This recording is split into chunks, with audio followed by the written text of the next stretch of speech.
Hi everyone, welcome to Communication 101, which is, depending on which catalog you're looking at, Introduction to Public Speaking or Foundations of Oral Communication. But basically, it's a course on how to prepare and deliver content through speaking. And we're going to be focusing on doing the research, preparing the content, organizing it, and then delivering it well over the next 8 to 16 weeks, depending on whether you're in the term version or the semester version of this class. So, my name is Roger Plotho. I've been teaching at CEI now for more than 5 years. I started teaching this course first about 5 years ago. I now teach both communication and English courses here at CEI. I am fully online. I teach all of my courses online only, and so I welcome you to class. I believe in online learning. The thesis for my master's degree was on how to use online learning more correctly and to better deliver a learning experience for the students. And so I believe in this process. I spent 37 years as a journalist. I left journalism in 2019, and within 2 weeks I was teaching at CEI. I have given hundreds and hundreds and hundreds of presentations over my career. This is something with which I'm very familiar and that I've studied, and so I think that we can learn a lot of good things, important things together that you will use not just when you speak in public, but in your everyday life. So first thing is, make sure that you start by downloading the free textbook. It is on Canvas. There's a link to click and you can download it and have it on your computer. I know that some of you prefer not to read online. I'm one of those. However, I will give you two keywords here about this textbook.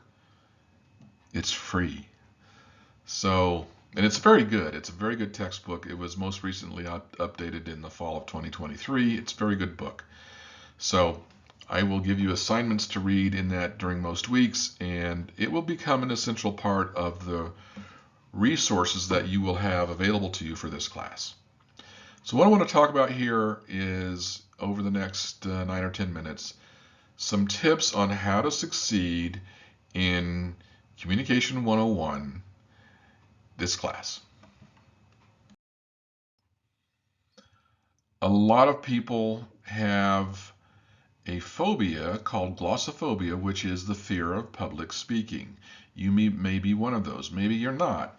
Whether you experience that fear or you don't, you will, I think, find it will dissipate, whatever degree you feel it, over the course of this class. And we're going to talk about very early in class how to deal with the anxiety that might come from public speaking. And even though you'll be speaking not face-to-face in front of people, you'll be doing your speeches live on Zoom in sessions of 5 or 6 or 7 students. That doesn't take the anxiety away. Some people find that more challenging, some less, but we're going to talk about ways to deal with the anxiety that you might be feeling over public speaking. So that's the first thing we're going to tackle. If you are new to Canvas, or if you're confused by Canvas, I plead with you, I beg with you, watch the online tutorial that is available on Canvas. I have a link to it in the early part of this course, and learn how to use Canvas. It's amazing to me how many students get 2/3 of the way through the class and they've missed things because they haven't really understood how to use Canvas. So please, if you have any questions at all about how to use Canvas, go to the tutorial and watch it, and then practice what it teaches you so that you are sure that you're getting everything that you need through Canvas. Another thing, a major key, I think, to succeeding in this or any other online course or any other course period is to start early in the week. and to start early in the semester. So one of the things about online learning, particularly asynchronous or online learning, which is what we're talking about here. In other words, there are very few, if any, live sessions. The only live sessions in this course will be when you give your actual presentation, so that's 4 times. The secret is start early in the week, don't get behind. Sometimes there are assignments due before the week is over. For example, all of the discussion boards, the first post for any discussion board assignment will be due on Thursday of that week. I always post, or almost always, there may be a week or two where I don't, and I'll let you know ahead of time, an introductory video for the week. And I talk about what's due and what the expectations are. I talk a little bit about the prior week. There are a significant number of students who don't watch these videos, and that is a real shame because they tend to be only 3 to 4 to 5 minutes, but they are really, really helpful in getting you started for your week and setting up the anticipation of what to do. But remember, since this is an asynchronous online course, you're going to be setting your own time frame. You're going to be self-starting, and so the tendency can be to put it off, and that's where a lot of students get into trouble. So I encourage you, start early, don't get behind, and watch my videos at the beginning of each week. If we were in a face-to-face class together, you would be spending, give or take, about 3 hours a week in the classroom. Over the course of 16 weeks in this online course, I have approximately, give or take, about 3 hours worth of video lessons, online lessons. So over 16 weeks, there is 3 hours of video lessons, the same number of hours that you would be in class in 1 week if we were in a face-to-face environment. So it's really important. Watch these lessons, carve out the time, watch them straight through, and then if there's something that you're not sure about, go back and watch it again. Sometimes students will ask me a question, and the first response I will give them is, did you watch the relevant lessons and did you do the relevant reading in the textbook? And I'll ask them to go back and make sure that they've done that. And then if they're still not sure about something, I'm happy to answer the question. But what I find is a lot of students ask questions that are answered in the lessons or the textbook. So don't skip a lesson, and it's helpful sometimes to watch it more than once. That's the value, one of the values of online learning, is you can do it anytime and you can do it more than once.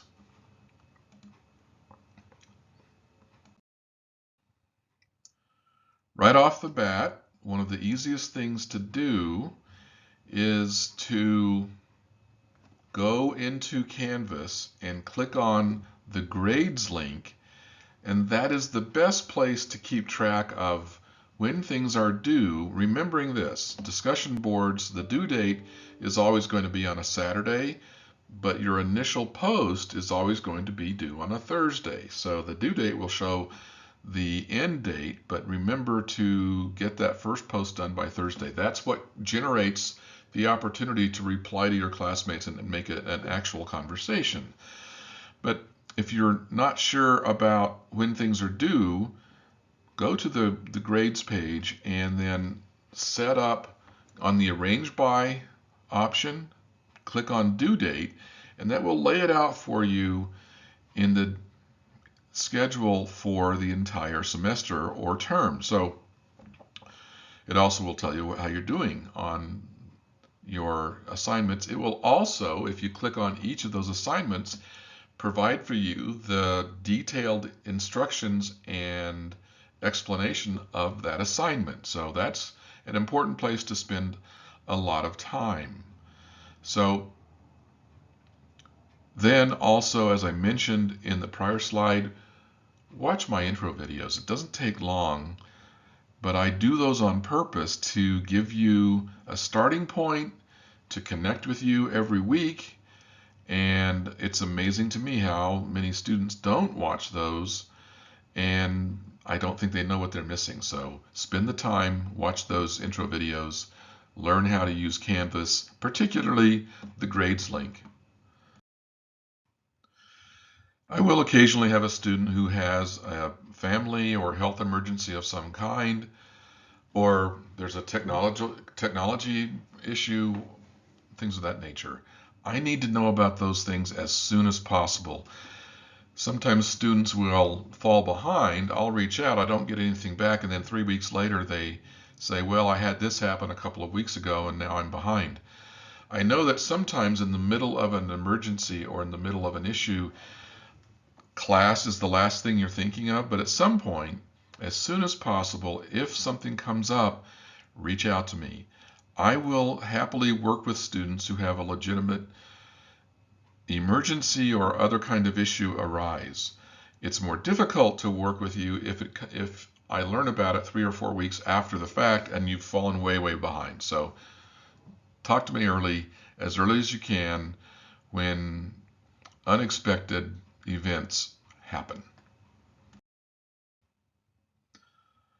I cannot stress too much how important it is to rehearse your presentations. We're going to go from basic to more involved as we go through the 4 assignments. The first one is just a simple introduction of yourself, and you don't really need to do a lot of preparing for that one, but the others, it's really essential to rehearse. A lot of students, we'll start talking about this early in class, a lot of students are more concerned about trying to get every word right than doing a true presentation. You'll notice that in this introduction, I have made a couple of errors and then just corrected myself. I haven't gone back and edited over those because that's part of speaking. That's okay. We don't shoot for perfection. But we do want to rehearse so you get your timing down, so you have a feel for the flow of your presentation. You can make the adjustments necessary, and you don't want to be in the situation where the first time you're giving your presentation is when it's live and being graded. Rehearse and then rehearse some more.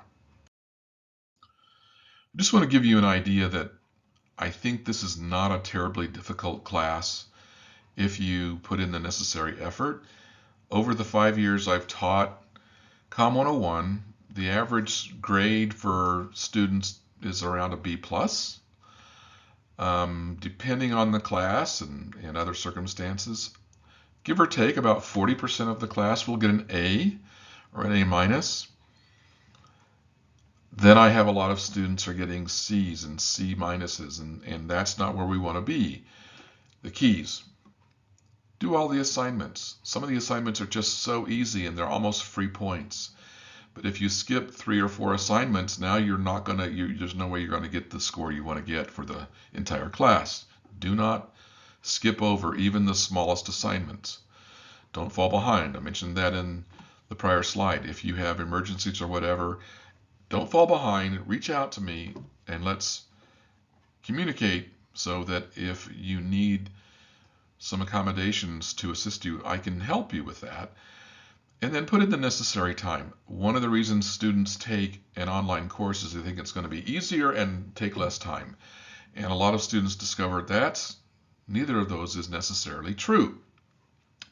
You need to put in the necessary time to do well. And as I said, if you were in a face-to-face version of this class, you'd be in class for 3 hours a week, and then you would probably be spending the same amount of time, another 3 hours, on homework and research and the other things.